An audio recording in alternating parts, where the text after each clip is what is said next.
This is Sunday morning, the 4th of September, 2022.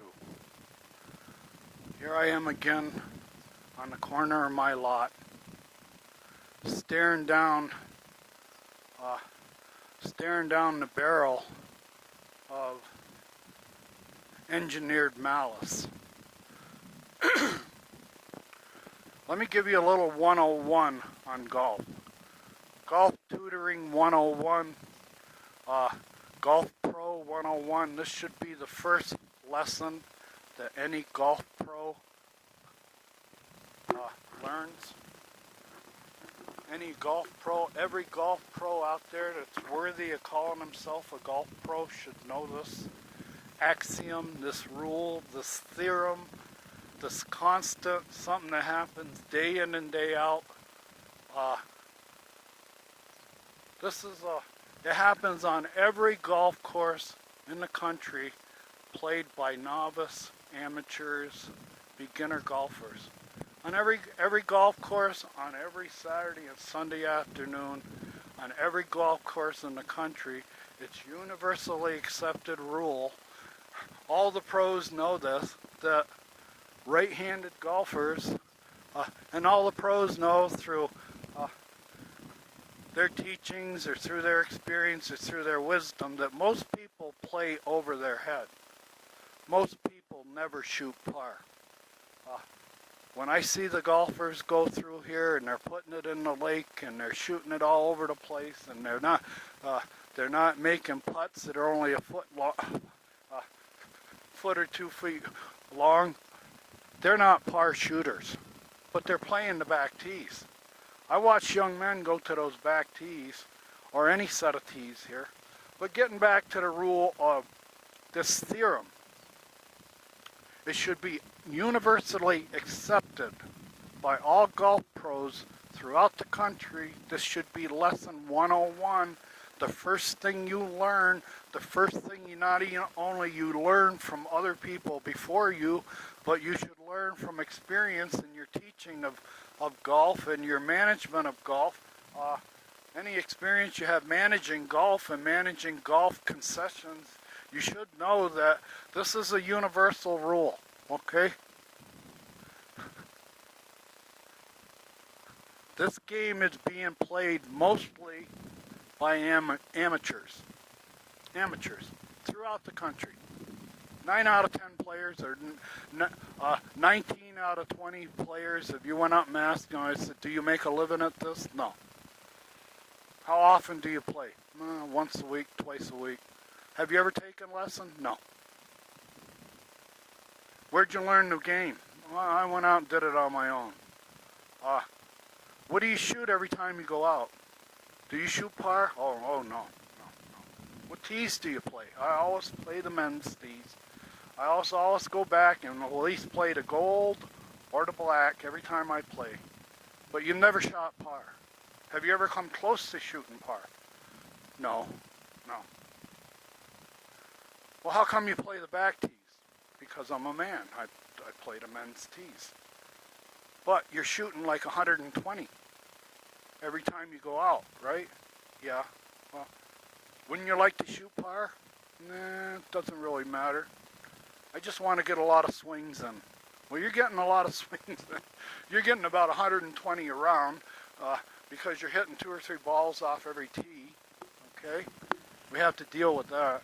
But what I'm dealing with right now, and anybody should recognize what this golf course is doing to me, the malice that they are putting on me today by putting that tee box back there. That tee box is about 45 yards from me, and I'm just offline. Now, going back to that universal rule, everybody knows that should be universal, just like 2 and 2 is 4, or 1 and 1 is 2, or if you drop something, gravity. The chance of me getting hit by a golf ball today, if you get busy with a lot of amateurs, is like gravity. It's certain I'm going to get hit by a golf ball. if you get enough golfers on that tee box today, sooner or later, and it's like you're malice and you're attacking me and you're dropping golf balls in my yard and you're allowing golfers to trespass on me through proxy. Through proxy. You're a pro. You know that predominantly everybody out here, 9 out of the 10 golfers out here are right-handed. You also know that when right-handers went from beginning to where they become a halfway proficient golfer, start missing right. All golfers, right-hand golfers miss right. They either block it, they are slicing it, whatever, but they always miss right. Now, we've got, I call it Amen Corner down here. We got 5, 6, 7. Every one of those fairways, the tee box is on the right side of the fairway. The tee box is on the right side, and all the houses are on the right side. So these houses, through proxy, are going to get hit by the golf course. The golf course is going to hit my house through proxy. They know that if we allow enough amateur, beginner, novice golfers on that tee box, we know day in and day out he's going to have balls in his yard, he's going to have broken windows, and he's going to have trespassing. We know it. We're giving young golfers proxy authority to bust windows. We're going to leave it up to their judgment. We're going to step out of it as soon as we get the money in the cash register for that round of golf. We're done. We're done. Now, through proxy, we're going to allow this young golfer to go out there and let him make his own decision on his talent, right? You got a golf course here that's long and narrow, and it's built inside of a glass house. It wasn't that way in the beginning. It was field of dreams, okay? There was nothing out here. You could come out here and grip and rip and knock it on people's yards all day long. Now that you know this is happening and you know right-handers, by proxy, you're giving right-handers the permission, young men that are strong and able, but they can't hit the ball straight. They can hit it a mile, but they can't hit it straight. They only hit it straight 1 out of 2 times, but that's all right. The golf course allows that. We don't care if you only hit it straight 1 out of 2 times. We're out of the picture. We're going to trust you and your judgment to play the game right out there, right?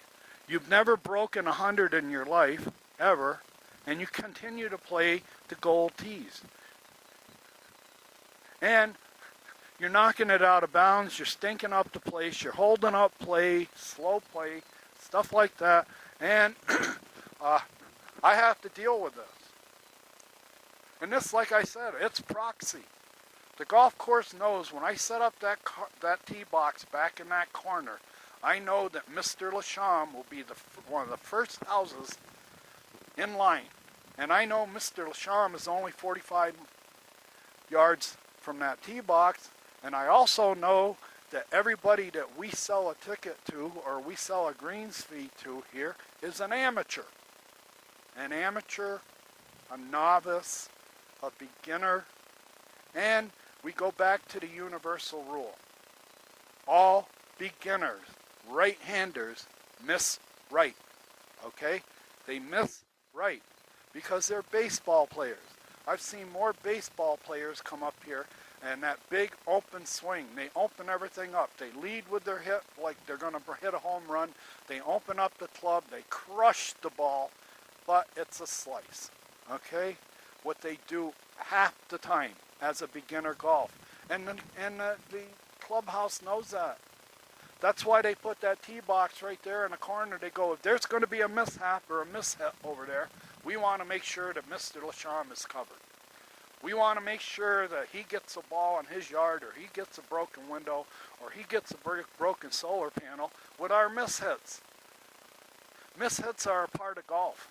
There ain't a golfer in the world that hasn't mishit the ball, okay? Going to learn how to play golf. This is a scrimmage golf game out here, I watch people hit 4 and 5 balls sometimes off a tee. If it's slow, if they don't get the one they want, it's scrimmage. Okay? This is, what do I want to call it? Sandlot. This is sandlot golf. It, to think that it resembles anything that you see on TV, it doesn't. We got gorillas out there swinging for the fence that don't know how to hit the ball straight. They only hit it straight 1 out of 2 times, 1 out of 3 times. And the golf course knows that. But we're going to take your $25 and we're hoping that you go out there and make some poor decisions. Because if you do, we'll just irritate that guy a little more up there. We got him now. We're finding him. We find him. We're putting collections against him. We got lawyers against him and everything else. But we set up the tee boxes every day so that proxy bad golfers have the ability and the right and the freedom to swing away from a tee box that's right on top of my property. When you see the other day they had a big thing about 2 planes almost hit each other there in Philadelphia or one of these places back east. Those planes are about 2 miles from each other, but they made a big federal case out of it. Now, I'm telling you, that tee box is right next to my property line day in and day out when you get busy with amateur and no-name golfers that don't know what they're doing. I am bombarded. I get showered with interdiction and harassment fire, and this is your strategy because you know right-handed golfers all miss right. They block it right, they slice it right, they line up. That's another thing. Most new golfers have a problem with alignment. Most new golfers don't know a weak grip from a strong grip. They might have the best swing in the world, the most perfect swing in the world, but they've got a weak grip. Nobody's telling them and they don't realize it. So every time they make impact, they're hitting a slice or a leaker. All right, and they all... Now, one last thing. I always talked yesterday or the day before, 2 days ago, when I was talking about my spiel of Jim Crow out here in Buckeye and how white supremacist Buckeye is and the tools that the people in the HOA have to work against you. Okay? Charlie Waters was the most senior person on the HOA. He's the treasurer. About 7 years ago, 2 weeks after I got arrested on a warrant that I never got served on, Charlie Waters walked into a town meeting and gave the town of Buckeye, Jackie Meck's favorite favorite charity, $32,000. And he made the statement, this is $72,000 that Sundance Golf Course has given the mayor's favorite charity, All Faith Charity. This is $72,000 we've given them in 3 years.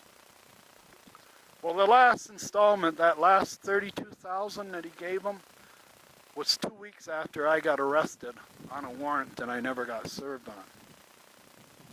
And what I want to talk about, that was a tool in Charlie Waters' box. Okay?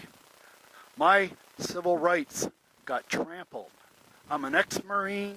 I spent 4 years in the Marine Corps from 68 to 72. I got drafted by the Army, or I was drafted by my local draft board. The next day, the Marine Corps called me up. The Marine Corps recruiter told me I can go in the Marine Corps. So, like, within 2 days of my draft notice, I was in the Marine Corps for 4 years. Okay? I served, I got honorable discharge, I got a meritorious mass for being a good Marine, being a good boy, a do better letter in my discharge papers, everything like that, honorable discharge, 4 years right to the day, went in on May 8th, got out on May 7th. This is during Vietnam when everybody was getting an early out. If you went over and you spent your time in combat, when you came back with a year or 16 months left, they let you go. Because they couldn't send you back to Nam and they didn't want to feed you anymore, okay? And you were no good to them. They had no use for anybody that could throw hand grenade through a basketball hoop at 50 yards, okay? So they let you go. I wasn't let go. I ate shit from the Marine Corps for 4 years, right up to the day, okay? Now, I got everybody, all these young policemen, every time I tell somebody that I was in the service or they see you, everybody's got this cue of thank you for your service. Well, here's how you thank me for my service, okay? Especially, this goes out to Craig Eustace. You're a Democrat. I can't believe you're a Democrat. I got my Democratic ballot the other day because I'm a Democrat, okay? I got my Democratic ballot and I couldn't believe your name was on it. I thought for sure you were a Republican because you've gone along with all the big business stuff out here, okay? Now, I'm going to tell you another thing. I got arrested.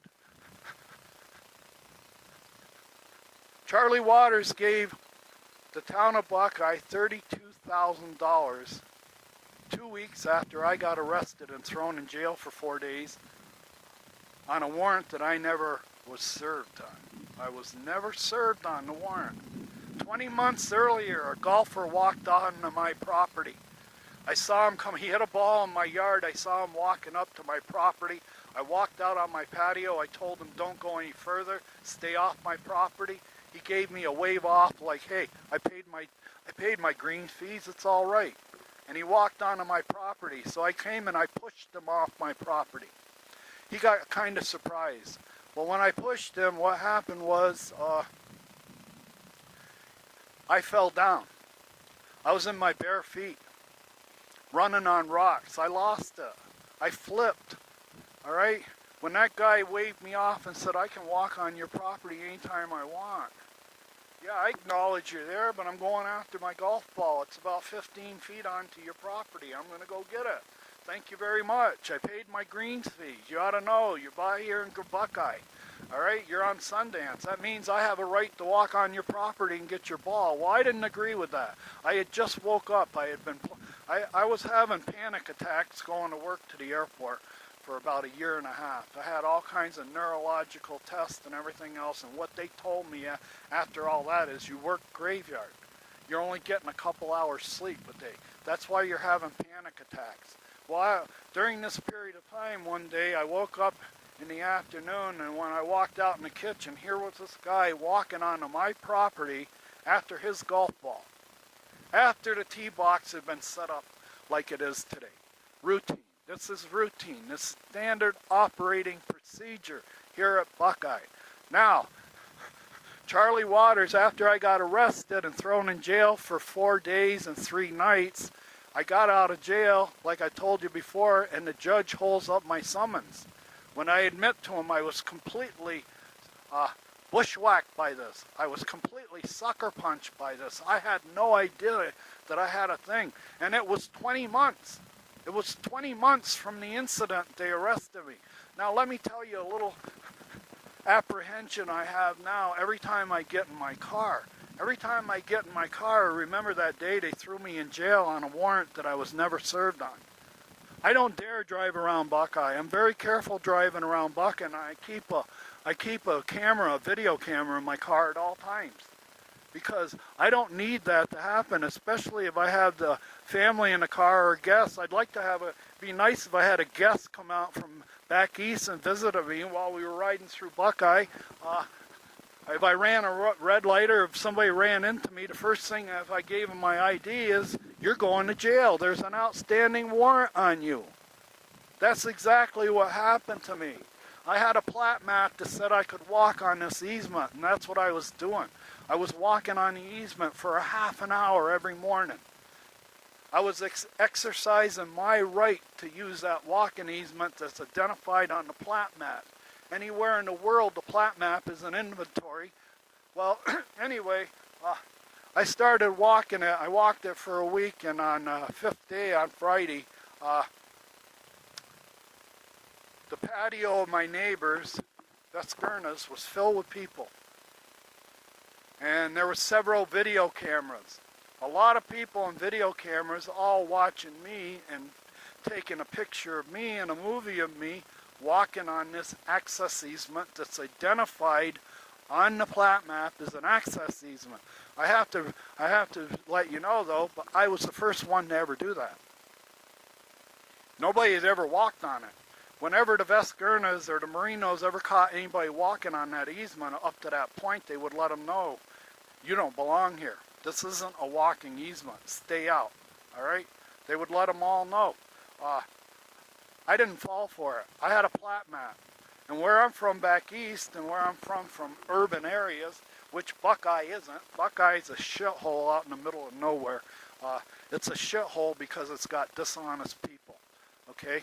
Now I'm going to tell you, after Charlie Waters, that was his influence. I got a video of Charlie Waters when Jackie Meck got elected the second time. Jackie Meck more or less gave Charlie Waters all the credit for his being reelected. He pointed to him in the video. He said, look, this guy is Superman. He got all these things. He's been behind me. Well, the next election that came was about 2 or 3 years later. Charlie Waters became Jackie Meck's campaign manager. He did such a good job on the second. He did such a good job on the second race for Jackie Meck. Jackie Meck even admitted, this guy got me elected. He's Superman, okay? He's my brother. So the next election, a few years later, Charlie Waters, which I consider a conflict of interest, he was running as the most senior person on the board. He was the treasurer of the HOA, but he was also running as a campaign manager. And he's doing this, right? Well, when they put the sign up on track day, this is a long story, it gets really involved, but we got time, and I know people are watching these videos because when I pull them up, people are watching them, so people are listening. So I want you to listen to this story. I want you to listen to this story of Jim Crow. The story of how they trampled my civil rights. I went to a meeting after they put the sign up. Okay? Charlie Waters and the HOA board, I had to call the police on Dan Veskerna because he put some rusted rods in the middle of our access easement on the golf course over here in parcel 12. When I called the HOA manager, Caroline Clinton, on a Friday afternoon, I informed her of what he did. He put rusty rods in the middle of the thing. No lights, no reflectors, nobody telling anybody. On his own, as a member, individual member. So I told Carolyn, I said, what are you going to do about it? Are you going to do this? She goes, I'll take care of it. I'm going to take care of it right now. Well, I got up Saturday morning, guess what? Those rods right there in an access easement had spent all night in that access easement about 30 feet from the road where there was no light on them or anything like that, and they were still there. Carolyn Clinton didn't do anything. Well, I called the police. I had about an hour and a half discussion with the police. I got the video. I went and got the video. And from the start to the finish of that video, I want to tell you what Arizona law enforcement, Arizona Jim Crow, Arizona fair play. Anybody that's thinking about coming to Arizona, I want you to understand this right now, okay? The cops don't play fair here. The police don't play fair. From the minute I started talking to that policeman that day, I was criticizing the HOA, I was criticizing the mayor, I was criticizing all this flim-flam politics that took place out here, the destroyed track days, access easement, and the draining function of parcel 12. Parcel 12, the surface water doesn't drain into the lake, onto the golf course. Like I went all through that. went on and on and on. Probably for an hour, hour and 15 minutes I went on. I was saying really, saying a lot of things. And in that hour and a half, that policeman never told me in that whole period of time that everything that you say is being recorded. I've got a camera on you. I'm recording everything. Now, I didn't know that at the time. I was trying to be honest with this policeman, and this policeman, I'd known him before because my arrest came from his write-up. When he came out to investigate the incident where I threw the golfer off my property, he wrote it up. He wrote it up. That's what generated the warrant. Now that warrant was on me for 20 months, and I lived here. Nobody bothered me. Nobody said anything to me. The incident was 20 months from when I got arrested. But for about a year and a half, I sent letters, or after Woody Skelton wrote up Track Day for being out of compliance, I had many letters to Pat Pence Young. I've got them all for the lawyer to see. I've got letters to, I even had a powwow with Woody Skelton down at Town Hall. I've talked to Scott Zipperich downtown about Track Day and things like that. But, like I said, 2 weeks after I was arrested, I was walking on Track Day for a week. I did it every morning. I'd get up and walk. Ann Lofdahl chased me back and forth from one end to that track to the other with a camera for a week. And on Friday morning, like I said, the patio, the Veskerna patio in the back was filled with people, and there were several video cameras. Well, I made about 2 trips back and forth from one sidewalk to the end of the easement and back, and when I made it to the end of the easement, I was like in the maximum kill area for an ambush. They had all the cameras on me, maximum kill. They had a whole bunch of cameras on me when the 3 policemen approached me. I turned around and there was 3 policemen with hands on their guns, ready to shoot. One in front of me and flanked, one flanked on one side, one flanked on the other. And here's the whole Veskerna clan over there about 50 feet away, less than 50 feet away, with the cameras rolling. Right? The young policeman, and there was good guy policemen. The 2 policemen didn't talk. They just sit there and held on to their guns. The guy that started talking to me goes, "What are you doing here?" I said, "What are you doing here?" He said, "Well, I got a report that you're stalking the neighborhood and peeking in windows. That's why I'm here." I said, "Do you realize that this is a public easement right here? This is the same as the sidewalk. I got a right to walk here 24/7 if I want. It's a public easement." Well, we didn't get into that much deep. He didn't let me get too deep in any conversation. He goes, "You got ID?" "Yeah." "Where is it?" I said, "It's in my house." "Where's your house?" I said, "You see that house over there? The next house over from this one?" "Yeah." "That's my house." "Well, let's go get your ID." So they walked me over to my house, and with all the confidence in the world, knowing that I was right, I had a right to walk there because the plat map said I had a right to walk there. Okay? The plat map says this is a public easement, and I was walking on a public easement at the time. Well, anyway, he said, "Go in and get your ID." So I went in, I got my license, I came out, I pointed to the address on the license, I pointed to the address on the house, I said, "See, that's my address. And see that picture? That's me."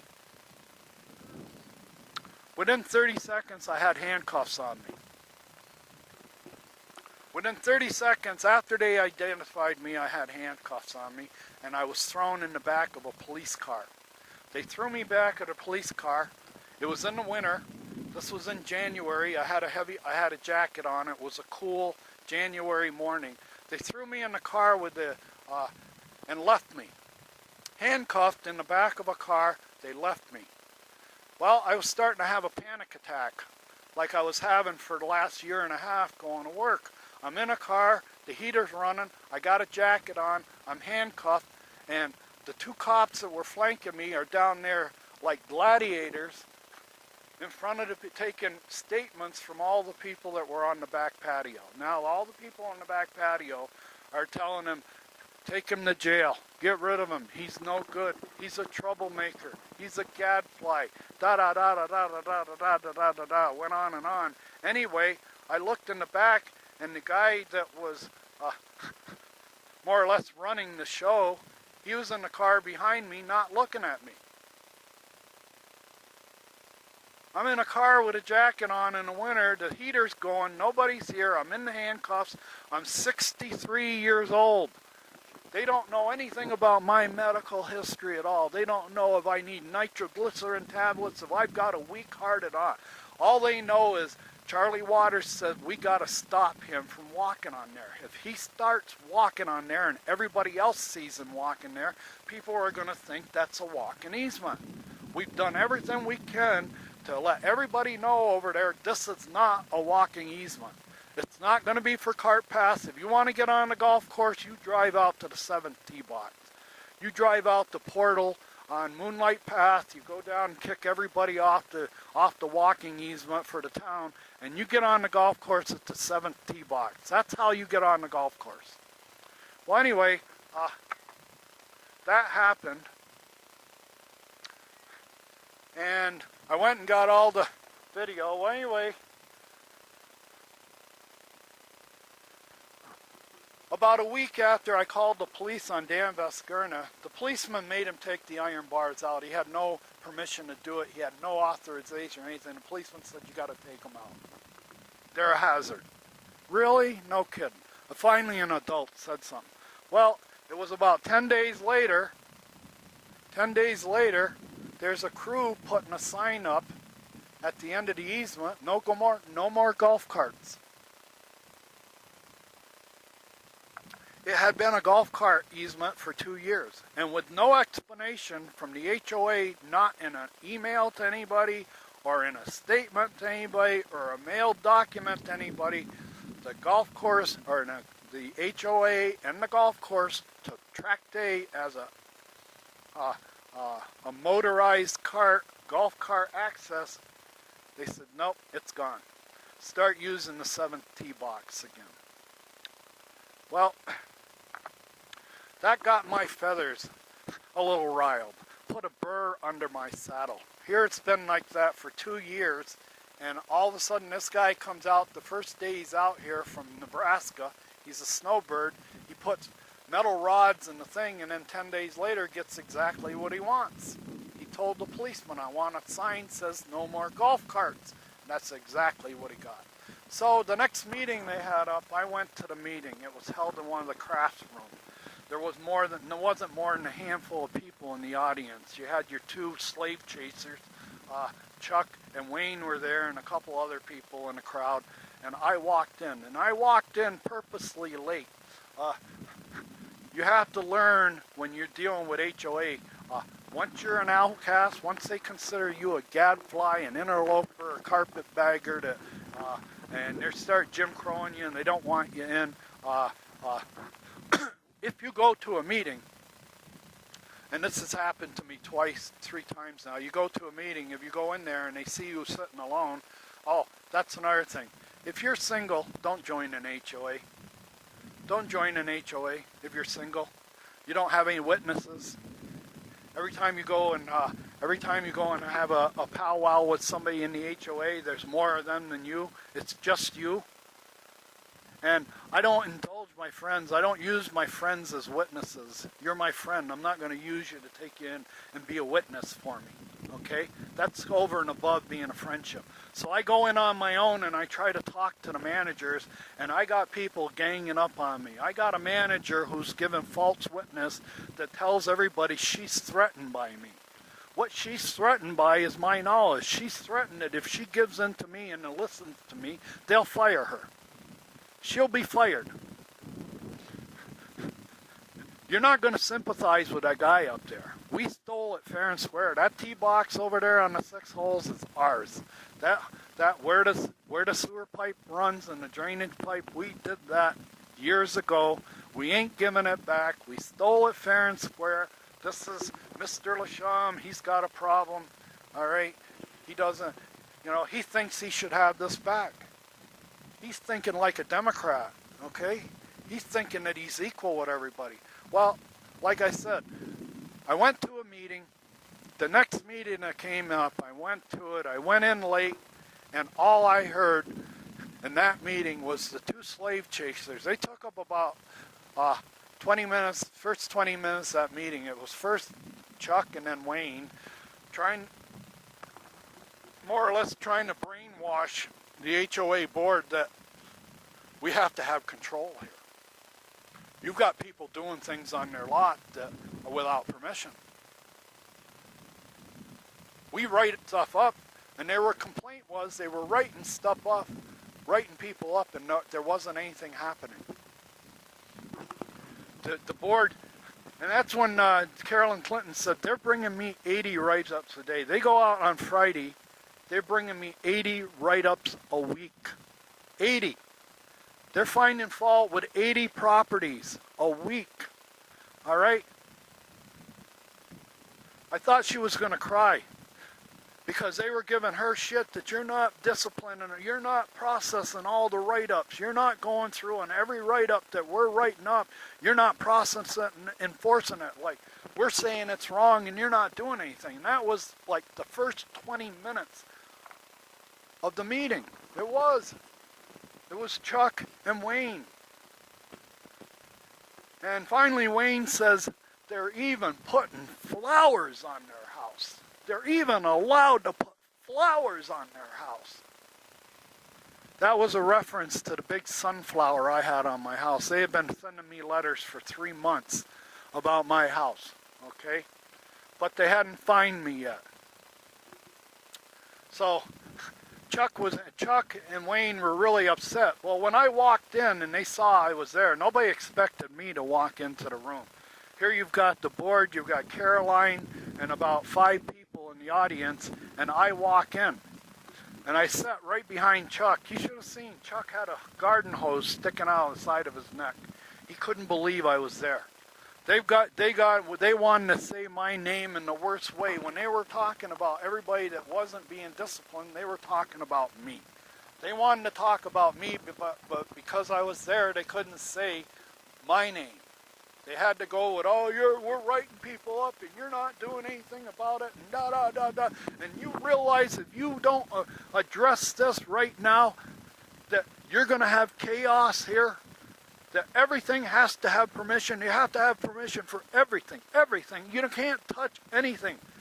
They kept drilling that into the board's head. If you don't allow us to enforce these rules, you're going to have chaos out here in the HOA. People are going to willy-nilly do whatever they want on their property. It'll be chaos. So Charlie Waters finally said to Wayne Blair, he goes, where do you draw the line? Where do you draw the line? Wayne Blair says, they have to tell us everything. You can't do anything. Well, Charlie said, well, what did they put a potted plant on their stoop? You have to ask us. You don't understand. They were saying, more or less trying to scare the HOA, this place is going to fall apart if you let people do whatever they want on their own property. Even though they own their own property, they bought it, they own it. And in my case, I bought it, I own it. I have to put up with golf balls and golf trespassers day in and day out on both sides of the house. I have to put up with golf balls being driven off the 5th fairway, hitting the front of my house and breaking windows. And then I have to put up with this proxy malice. This is proxy malice. The clubhouse, the golf shop knows all we have to do is put that tee box there, and we know there's going to be a couple of losers that we sell greens fees to today that are going to put a ball in his yard. It's inevitable. All we have to do is put them tee boxes right on his property line and all the out of bounds on his property line. And the people look and they go, how far? When am I out of bounds up there? Where can I land and be safe? Well, you can't. Well, you're safe right up until you hit his property. Now, this spiel has been all about me and the meeting. I went to the meeting. When the meeting was all over, the women left. There was just the men in the room. And Charlie Waters challenged me. He says, what are you doing here? Why are you here? Do you have an issue? I mean, you're not used. He more or less said, what are you doing here? You don't belong here. You had David Stump, Ed Kelly, and Bassler there. Four of the most crooked, dishonest men in the world, all right? Four Trump heads, all right? Far-right Republicans that see me as nothing but a gadfly troublemaker trying to get something back that I paid for 20 years ago, all right? So Charlie Waters challenges me. He goes, why are you here? And I said, well, you got something you want to bring up? Well, I started to bring something up, and David Stump didn't want to hear it. It was about after I'd got permission to do something, David Stump sent me a letter. The architectural committee went oxymoron on me. They went contradictory on me. I had permission, a permission letter, but after I did what the permission letter told me I could do, they came through and wrote it up again, an oxymoron. We have selective enforcement here. We don't like you. We don't want you here. So I went to the meeting, and at the end, the women weren't there. Carolyn Clinton wasn't there. I didn't say a word during that meeting. They took a break. And when they took a break halfway through the meeting, this was a 3.5-hour meeting. When they took the break, all the other people that were standbys and not part of the board or Carolyn didn't come back. I came back. There was nothing said that they were going to go into executive session. And when they got back from their break, the first thing that Carolyn Clinton said to the board in front of me is that whatever was on our agenda, there's going to be a lot of things we can't talk about now because we're not alone. We're not alone. Okay? We can't go into executive session, so there's things that we can't talk about. So that's when Charlie Waters went into the spiel, and he was going to add $700 to every new buyer coming in. We want to put a $700 fee on every new buyer that buys into Sundance. And some of the people who were adult on the board, like Miss Bell there for the real estate agent, she piped up immediately and said, are you kidding me? We can't do that. We have to have a vote on this. This is like penalizing people. This is going to hurt the equity if somebody has to pay $700. Whoa, we're going to call our budget. This will help us with our budget. Everybody that buys in will have $700. Well, anyway, I heard that. Now, if they would have been in an executive session, they could have said that and nobody would have heard it. I heard it. Well, because I was there, they had a set of ears and eyes listening in the crowd, and they knew, so they backed off, and they didn't adopt the resolution. Charlie was ready to have the resolution right there, have it signed, bang, just like Donald Trump. $700, everybody, and they said, no, we got to vote on it, right? Well, at the end of the meeting, after 3.5 hours, the ladies were the first ones out. That was Nancy Batten, Miss Bell, and Caroline Clinton. They were gone. They were out of the room.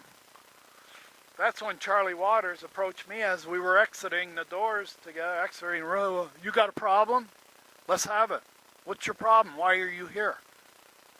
Well, I brought up a complaint about when I put the gutters on my house, where I had to repaint them. I already had the permission to paint them, and then after I got them up, I had to repaint them, right?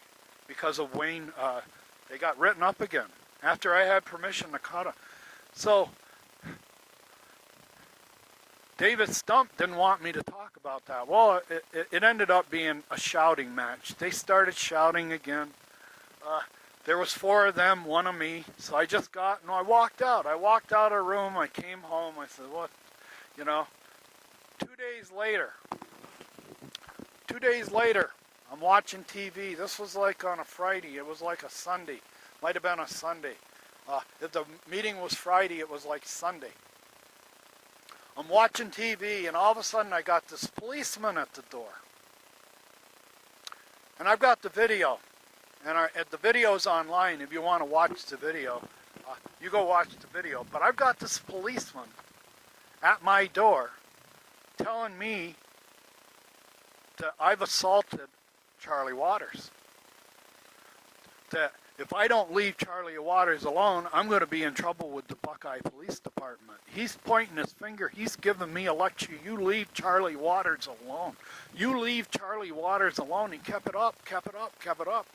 I kept trying to tell him, I don't even have anything to do with Charlie Waters. I don't have anything to do with Charlie Waters.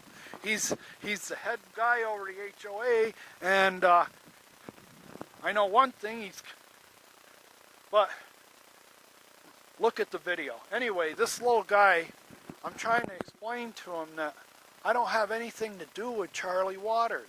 I don't threaten him, have anything to do with him, anything like that. Well, it went on and on and on. It lasted about 20 minutes, and I was talking in a very loud voice. And whenever I deal with the policeman now, I always talk loud because I know they have a camera. Okay? They don't tell you. Oh yeah, and that first time when I called on Dan Veskerner, me and the cop had about an hour and 15-minute discussion. During that time, I was swearing like a parent, talking about the mayor, talking about this, talking about the police, talking about the deficiency over here, how people had dropped the ball. This was a freaking West Valley flim-flam that they were doing. Went on and on and on, and the cop just let me go. He just let me know. If you understand, I had an expectation of privacy with that policeman. That policeman looked at me like I was an old dinosaur. You're an old troublemaker. You're an old California investor coming in here, rattling stores, pushing buttons, causing trouble for the HOA and Charlie Waters. Okay? So I'm telling you to stay away from... Well,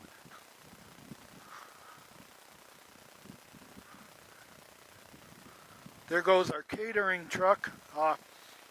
Anyway, the little guy's giving me a lecture. And because I know now from the first incident with the policeman that they make recordings of you, they don't tell you. Getting back to the first time with the first policeman, that hour-and-a-half conversation,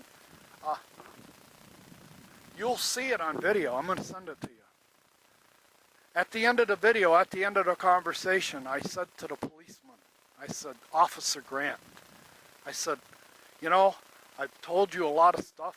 I've put out a lot of information here that is truly truth. I've told you the truth. I've got a lot of information. It's a shame that you don't have this recorded. Because I wish I would have recorded it. He goes, it is recorded. I said, excuse me? He goes, it's recorded. I've had a camera on you the whole time. I've had a camera on you the whole time. You've been recorded the whole time. That's the first time that he volunteered that information to me. All you people out in YouTube land who come out here and you think that it's all white and everybody's so nice and the police are so nice and everything. I had a policeman that for almost an hour and 15 minutes, over an hour, let me go off on him, with an expecting privacy that whatever I said to him was going to be on his ears and his ears only. And he he let me believe that. He allowed me to believe that I had privacy with him. Until the end, when I said, that's when he admitted, yeah, everything's recorded. Well, when he said that, that's when I went down and got the recording. That's when I started getting recordings of everything the police do. So now that's why I keep a video camera on my front door. Whether it's a mailman bringing me a registered letter, or Wayne Blair disguising himself as a agent of the government for the Census Bureau or whatever, whoever comes to my door is going to be looking at a video camera. Now, because I know the video, this little guy, I was talking really loud to this policeman. He kept telling me, you're talking too loud. I'm only right here. You're talking too loud. Why you got to talk too loud? Well, a prior video where a neighbor of mine had called the police because I was recording him with my video camera, stealing balls, poaching balls out of the lake every morning. He didn't like me recording him poaching balls, so he called the police. First he called Andy, and he even told the policeman, he says, I called Andy. And the next thing you know, the policeman's standing at the house. So I'm going to assume that Andy told him, call the police on him. If he's harassing you, call the police on him. And that's what the guy did. Well, while the policeman was in his house, the guy was telling him how he gets out every morning and he goes for a walk, and that I'm out there every morning screaming, harassing him, and that all he does is go out for a walk every morning. He's not bothering anybody or anything like that. He tells the thing, I make sure I go out every morning before the first golfer hits the tee. All right. And then he tells the policeman, I'm worried that he's off his rocker. I'm worried that he's crazy, like he's one of these guys in the military, a Section 8 or something like that you got to watch out for him. I'm afraid that when he's screaming at me about poaching golf balls that he's going to take a gun out and shoot me. Well, all this dialogue that went in on it, when I got the tape, when I got the video from the police department, I could hardly hear it. They're in a room together. You got the policeman in the same room 2 feet away from this guy, and you can hardly hear the audio that's on the tape, on the video, where this guy is bashing me, calling me every name in the book, telling me how telling the cop how vicious my dog is, and don't talk to me about this, stuff like that, and that I'm crazy. So, that's why I was talking loud to the next little guy when he came over to give me shit about Charlie Waters. I'm talking as loud as I can because the last video where the guy was interviewing my neighbor, I could hardly hear it. So I wanted to make sure. I know now that you have a camera on you. He didn't know that I knew. Maybe when he came up to my house and my stoop, he probably didn't know that I know you got a camera. So I'm going to talk loud into the camera. Okay? And he kept telling me, you're talking too loud. You don't have to talk too loud. Well, I went and got the video. After he left, after lining me out and telling me about how I was doing this to Charlie Waters and I was doing that and I better quit and all this other stuff and leave him alone and all this. Well, I went and got the video and I got the police report. Now, I'm assuming on the video, like all other videos, if I call up a policeman for any reason, I've called up many for trespass, harassment stuff, I call them up, and that policeman isn't going to do anything in Buckeye. That policeman isn't going to do anything out here until he takes a statement from you on camera. I've done it. I've called up because people trespass on my property. I call up the police, I go, he trespassed. Or if they break a window, I call up, he broke a window. All right? And the policeman tells me, well, we can't do anything. You have to catch them while they're on your property. Okay? But whenever I do that, make a complaint, they come to me first. They always come to the person that has the complaint first, and they take a video of them and a statement from him. So that I was assuming that when this Officer Morrison got done giving me lectures about Charlie Waters, here we go, we got a group now on the tee here that we're going to deal with. But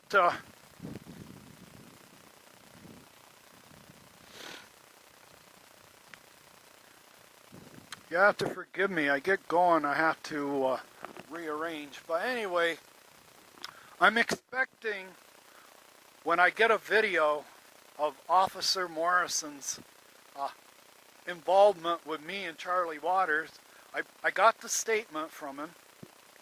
I got the statement that the officer had written up, and on the statement the officer had more or less said that I didn't seem to have the sense of mind to take serious what was going on. He was out here to protect Charlie Waters' rights from being assaulted, and he's put in his report that I wasn't taking it too serious, that I didn't understand the seriousness of the complaint. Well, this is to the mayor of Buckeye, Eric Abbott, whatever your name is, and to Craig Hustis, my Hollywood Marine, my Democrat Hollywood Marine. I got my civil rights trampled again. Charlie Waters accused me basically of assaulting and causing disturbance every time I'm in the HOA and almost assaulting people, accusing me of assaulting him. That's an assault charge. But Charlie Waters is immune. He got to drop a dime on me without getting on camera. There's no camera. There's no statement from Charlie Waters. The only statement I have is what he told the dispatcher, that I'm the head of the HOA. I'm the big dog HOA. I'm Jackie Meck's, and it was understood throughout Buckeye Charlie Waters was Jackie Meck's campaign manager. We're not going to put Charlie Waters on camera, even though he's making a serious complaint of assault against Seward Lasham.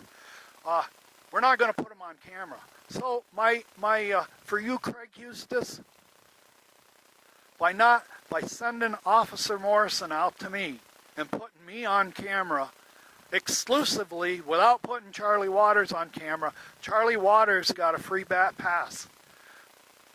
This little thing where he could donate $70,000 to keep this tee box from being changed, and he could call up a dispatcher and say, do me a favor, go lean on this guy. Go step on this guy's civil rights. Go trample on his civil rights. All right? Without taking a statement from me, you go tell Officer Morrison, or you get an officer out there, and you tell Seward Lasham, you put him in his place, you lean on him. Okay? Where's my civil rights? My civil rights was he didn't do due process. You understand that? That little Officer Morrison, and when I asked Officer Morrison, I said, I was trying to... Okay, the camera saw that. I'm glad the camera's on. Did you see that? You see that? This is what I've been talking about day in and day out. This is what? What time is it now? About 9 in the morning?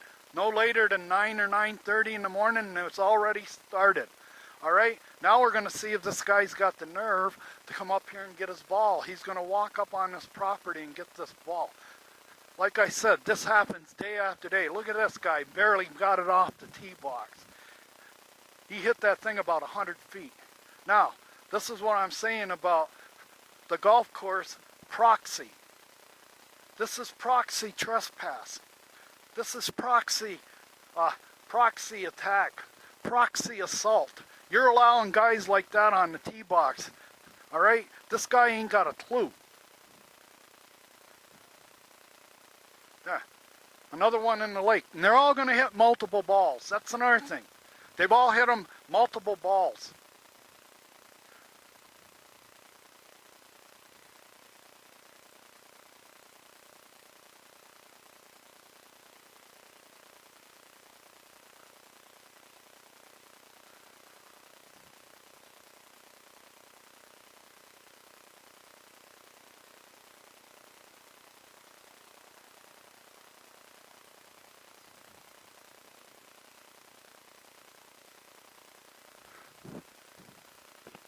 The guy that hit that ball was ready to come up here. If I hadn't have been sitting here, he'd be up here right now.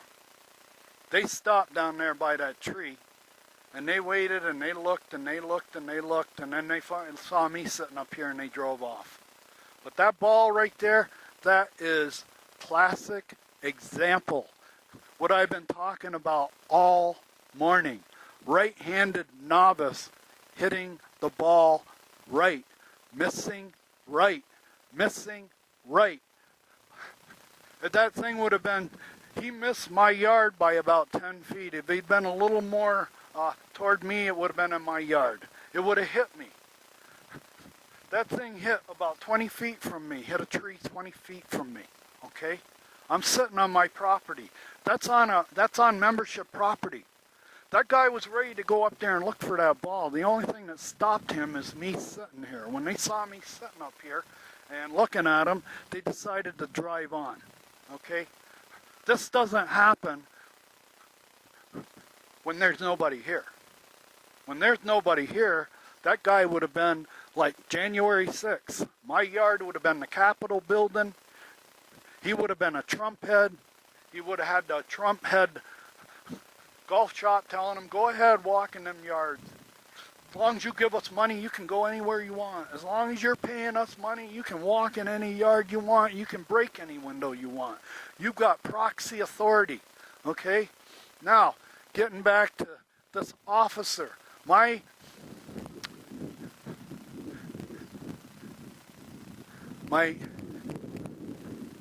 Every officer that comes out here, when I tell them I was in the service, and I just tell them that as a reference, to let them know, look, I've been through the drill, okay? You're coming out here, you're giving me shit about how I act and everything. I spent 4 years in Marines during Vietnam, right? I know how to act, okay? You don't have to give me a lecture about how to act. And I've done everything, been everywhere, done everything, seen everything. Okay, so to think that I don't recognize what's going on here and you're trying to treat me like I'm stupid, you trampled. Every cop that comes out here, when I tell them I was in the Marine Corps, and that's just a point of reference, like I said, I let them know I was in the Marine. All right, they all go, thank you for your service. First thing out of their mouths is thank you for your service. My physician did that, and I sort of got a little cross with him, and he didn't understand when he said thank you for your service, and I kind of bit on him, snapped at him. I'm getting so sick of hearing thank you for your service from young 35 and 40-year-old morons that figure they dismiss me. They go, the first thing they do, thank you for your service. Dismissed. I've done my job. I've thanked you. I don't know you. I don't give a fuck where you served, how you served, what you did, or anything like that. I'm going to dismiss you by saying thank you for your service. Now, you're a nobody. All right? And that's why there's a recording and a police report where a little policeman from Europe, I asked Officer Morrison, I said, where are you from? Maybe he'd figure an American would understand due process. An American would understand what's going on here. I said, where are you from? What part of America are you from? He goes, I'm from Europe. Now, I've got a European HOA manager from Europe who looks down her nose at me like I'm a colonist, okay? I get sick and tired of. That's why I don't miss watching golf. I got so sick of listening to Trevor Immelman and Sir Nick Faldo. Golf became British. Okay, where's Gary McCord? What happened to Gary McCord? They got rid of him. What happened to Peter Costas? He knows too much. They got rid of him. Okay, we had to refine the thing. That's the same thing here. You're bringing in Europeans to administer. I'm getting, oh yeah. Now, I go get the report. Here's a report where this young policeman who failed in his duties to get a proper investigation. He failed to do a proper investigation. By him failing to do a proper investigation, he came and accused me with no information. He had nothing but second-hand information. And Charlie Waters wasn't on camera. Charlie's not on camera. I'm on camera. I have to defend myself against Charlie Waters on camera, and there's no accusations of Charlie Waters on camera. He got away with a free pass. Back in the old days, we'd call that dropping a dime. He dropped a dime on me, okay? And these redneck Jim Crow policemen in this town, this is Jim Crow. Jim Crow. You trampled. I'm a Marine. I was in during Vietnam. I served right to the day, 4 years. I ate chicken shit the whole time I was in. I know one thing, I got a degree in chicken shit, okay? I got a degree in military chicken shit. I got a degree in pecking order. I got a degree in frail egos. I got a degree in dumb fucking rednecks, okay? And this is, you want to talk about where I am right now? The way these tee boxes are set up and the way they run this town, the police, this is hillbilly heaven. This is hillbilly heaven. Go see the movie The Green Book, where the police had this guy nude on the floor. The guy was gay, and the policeman had him down on the floor trying to shame him as much as they could. All right? Redneck policeman.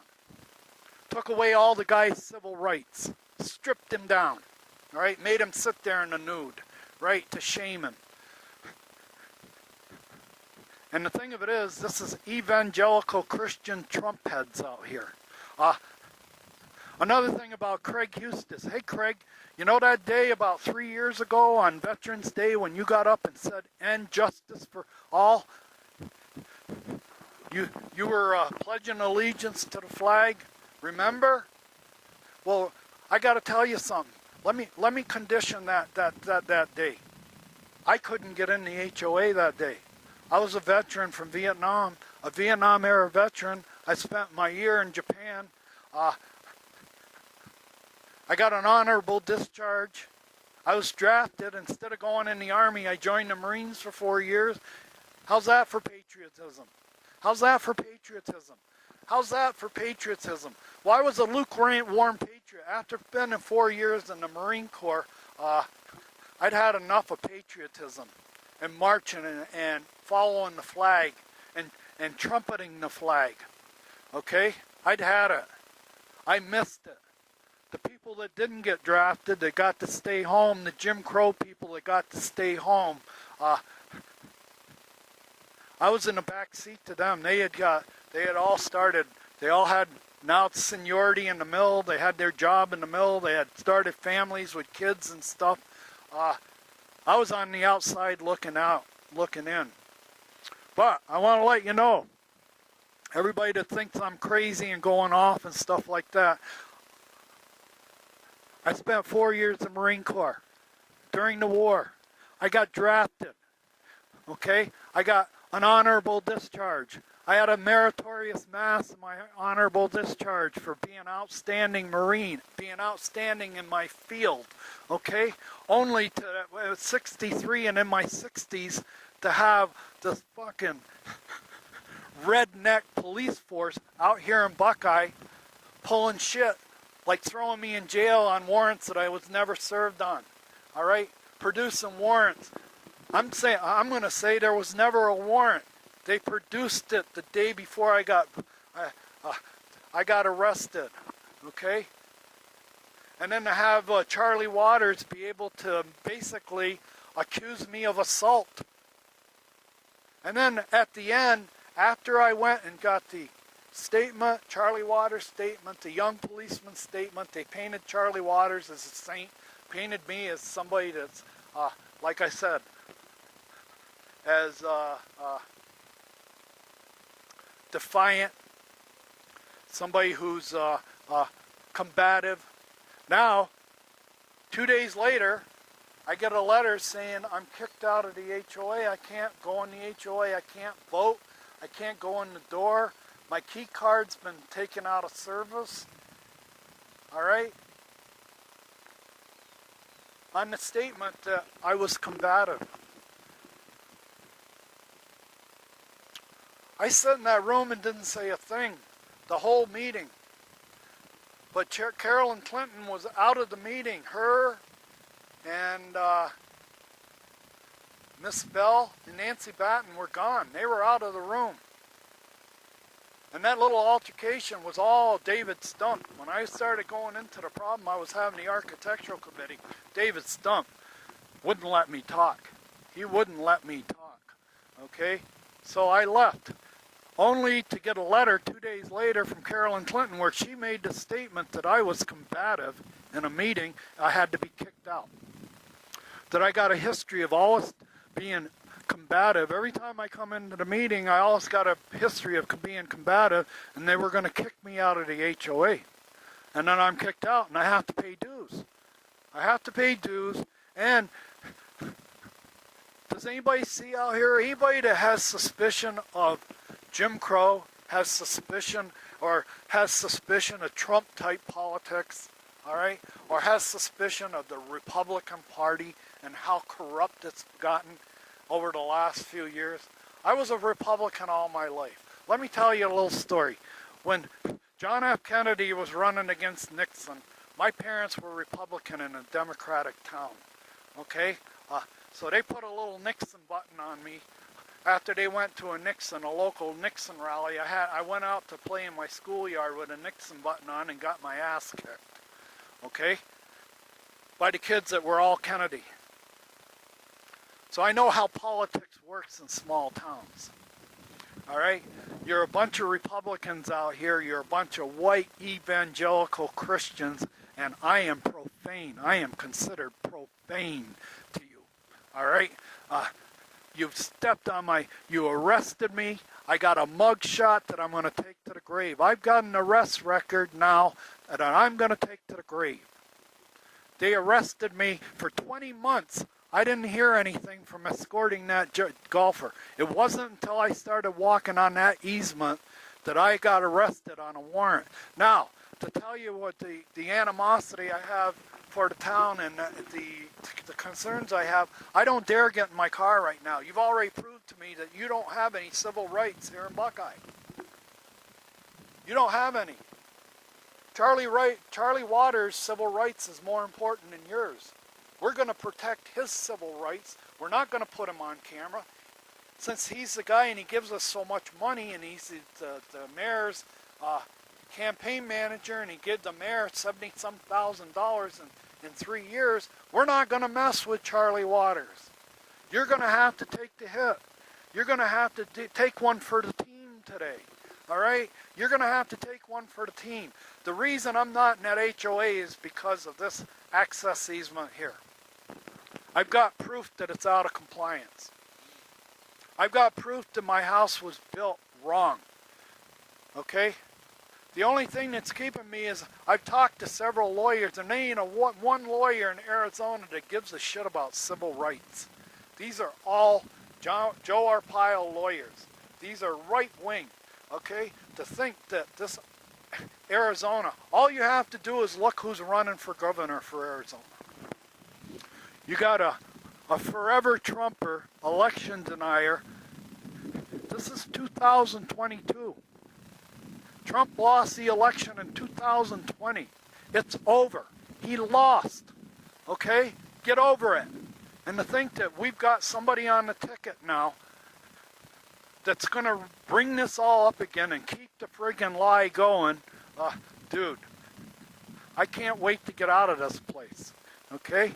But I just wanted to say the T-Box is there again today. I've just showed you.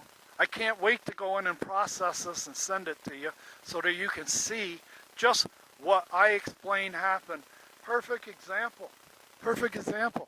I said it. I've been here 5 minutes. What was I? Half an hour? Within a half an hour of what I was saying, it happened.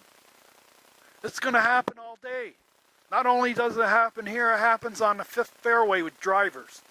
You got morons up there on the 5th fairway, on the right side of the 5th fairway, and all the houses are on the right side, and the tee box is on the right side.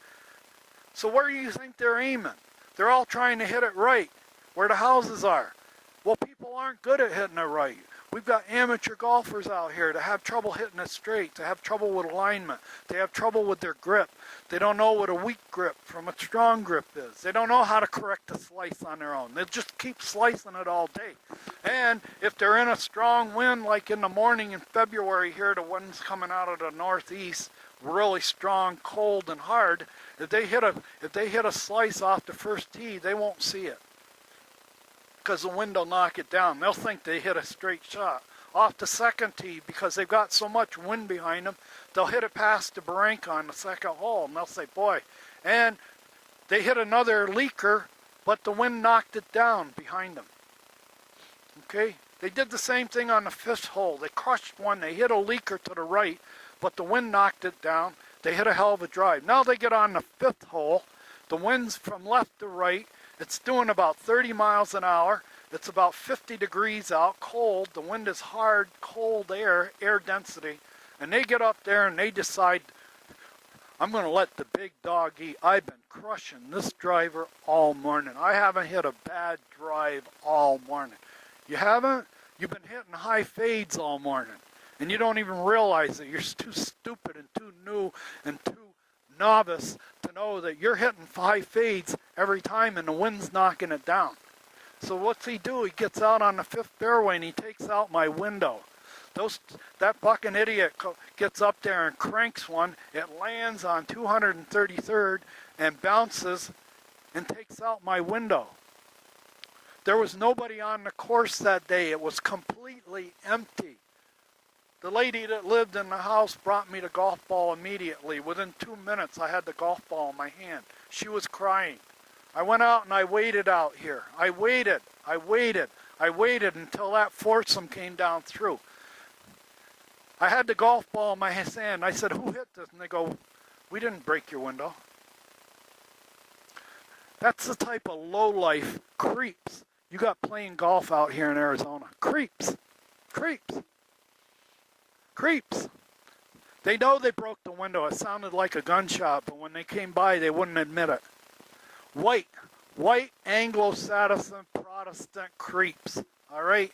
We don't have to, all right? This is proxy. We're trying to break as many windows on this course as we can, okay? Now, I'm going to go in and process this. I hope, and what's encouraging me to keep making these videos is they're getting watched. I send them to the HOA, and the HOA says, we're not watching your video.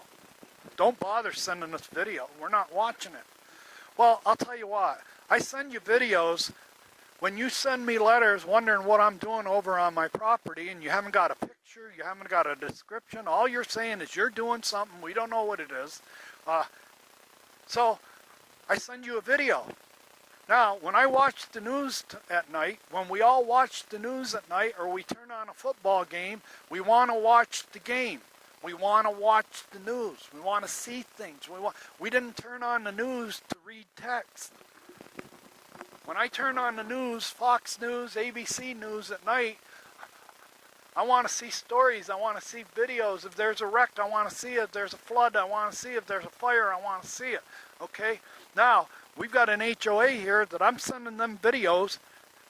They're sending me letters saying, what are you doing? I send them videos with the reasons why I'm doing it. Like this video, the reason I made this video is exactly for the reason that you just saw. That ball that flew up here, that you just saw that guy hit up here. That's why I do it. That's why I make these videos. I'm trying to wake people up. We've got people on this golf course that's got Novocaine between their ears. They're racist. When you want to talk about critical race theory, let me talk about the critical race theory that exists out here in Buckeye. The protocol for administering critical race theory here in Buckeye.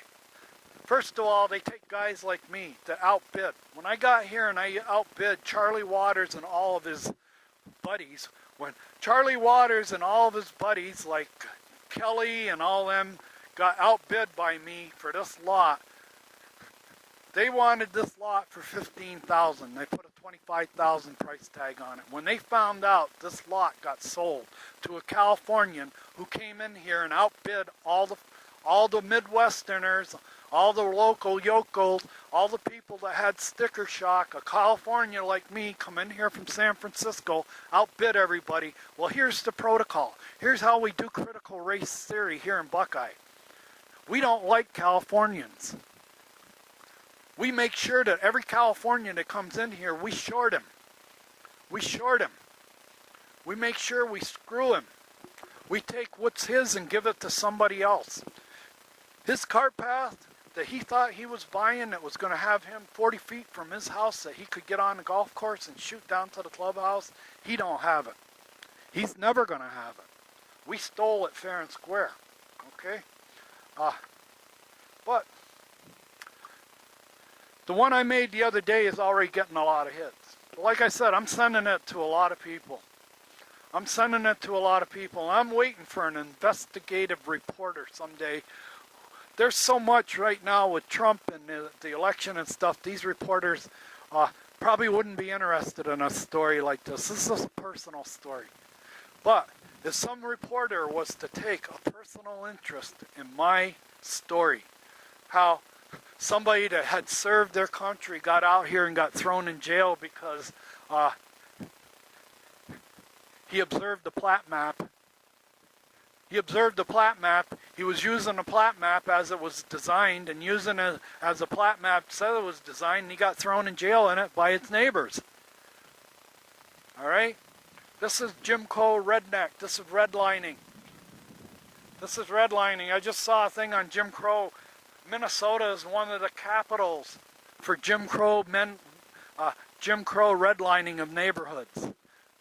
You might as well have said redline. When you put that tee box there, you're redlining my lot to get hit by golf balls. Just like what happened about 2 minutes ago. All right? You know and I know. Look at it. I was out here, what? Less than a half an hour and I already got a video. If I left it all day, this is what I put up with. All you people out in YouTube land,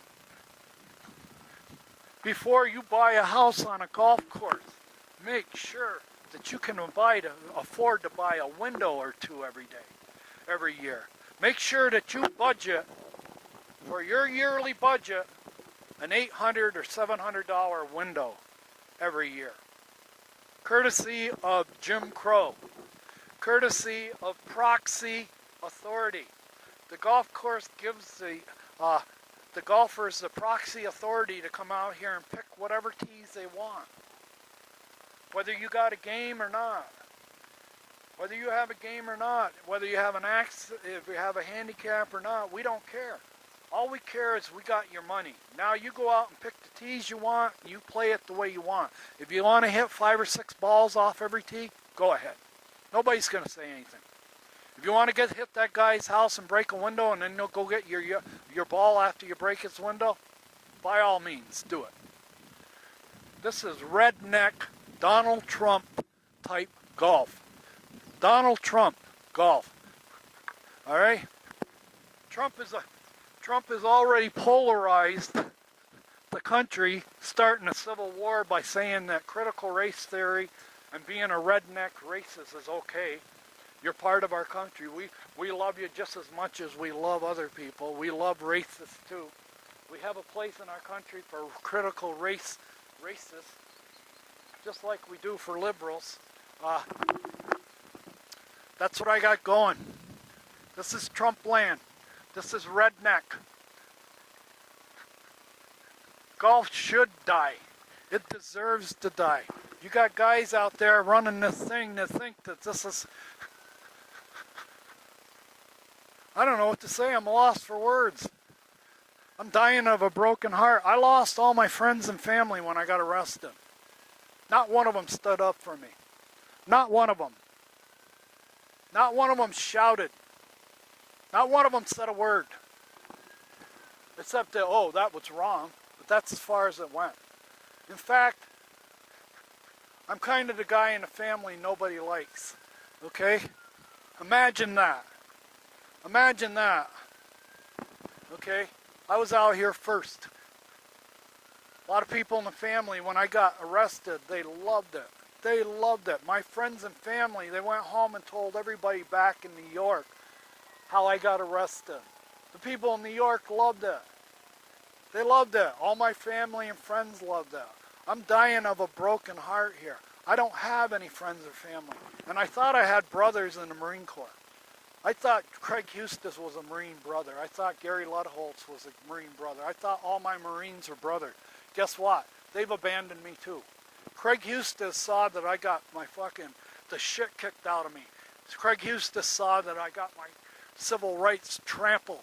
I got thrown in jail. Craig Hustis knows that I've got a record now. That little thing where you saw the golf ball go up in that guy's yard, okay? That's exactly what happened to my yard one day, and that's the reason I got arrested. The guy got out of his car. I was in my house. He got out of his car. He didn't see anybody in the yard. He made a beeline for that ball. Just like that, only it was hit 2 yards down. He made a beeline for it. I came out and I said, "You've gone far enough. Stay off my land." Right? Now, I went to jail for that because I escorted him off my land. He turned around and charged me. When I pushed him, he turned around and charged me. I wrestled in high school. When he charged me and threw a haymaker at my head high, I went under him and did a takedown. I did a takedown. You know what a takedown is? I did a takedown on him. I got control of him. I got on top of him. I didn't try to hit him or anything like that. I just told him, "Get off my property. You're on my property. Get off it." And I let him up. And he got off. So what's he do? He goes and calls the police. Right? And for 20 months, I never heard anything. I never heard a word for 20 months. Now, did I have a warrant on me for 20 months? Did that warrant start for 20 months? Because if it did, for 20 months, the town of Buckeye had that warrant and they didn't exercise or do anything on it. They didn't do a thing with it. I was a fugitive of the law for 20 months. Now, that's why I don't get in my car and drive or go anyplace in Buckeye. I'm afraid, or I don't entertain people here. I'd like to be embarrassed by having a friend in the car and get pulled over and have the policeman, after I give him my thing, go, "Oh, Jesus Christ. There was an incident with you and Charlie Waters a couple years ago. We got a warrant on you. You're going to jail." You don't think that can happen? I'm going to end now. Like I said, this is Sunday morning, the 4th of September, 2020. And that tee box is exactly where it was 20 years ago when they first opened up the thing. There's been thousands and thousands and thousands of balls hit on my lot and other people's lots up here, and thousands of cases of trespassing onto these lots over the years. And it's okay. It's okay. This is our proxy. You can't blame us for breaking your window. We didn't break your window. A golfer broke your window. Proxy. Just like Dan Vesgerner had proxy authority from the clubhouse to come out and put two rebar things and plug up that golf cart's access. And the thing of it is, Dan Vesgerner, as soon as he got that sign up, as soon as the sign went up, within 3 months the house was sold. He got his equity back. The same equity he had, almost the same equity he had for 8 years, he got it all back. It was the Lost Cause movement. Anybody know anything about the Lost Cause movement? There was a president back during Reconstruction. I'm going to make the analogy. There was a president. It was either Andrew Johnson or somebody right out of him. But all the federal troops that were held in the South that kept the peace down there and were guaranteeing that the black people were going to have civil rights in the South right after the war. There was a president that pulled all the federal troops out. It got to a point during Reconstruction where One president said, we're going to pull all the federal troops out of the South. They're all coming home. We're not going to we're not down there to protect civil rights of black people anymore. We're pulling everybody home. All the federal troops are coming home. You know what that's analogous to? That's like when we pulled out of Afghanistan. When they pulled those federal troops out of the South, the slave chasers, the Ku Klux Klan, the white supremacists, it was just like having the Taliban. When they pulled those troops out of the South, the Taliban of the South, the Ku Klux Klan, was able to take over the South. And by the time, within 30 years, 20 years of that, they had the South all reestablished again. All the protocols. Everybody was set up. The plantations were back. The people didn't have their civil rights anymore. And then they started making black laws where they were segregating and stuff like that. Okay? Jim Crow. Jim Crow. And right now, if this guy misses and he hits me, which is very possible, happens all the time. Happens all the time. People hit balls up here all the time. Okay? In my yard all the time. I get busted windows. I've had 4 busted windows. Okay? All day long.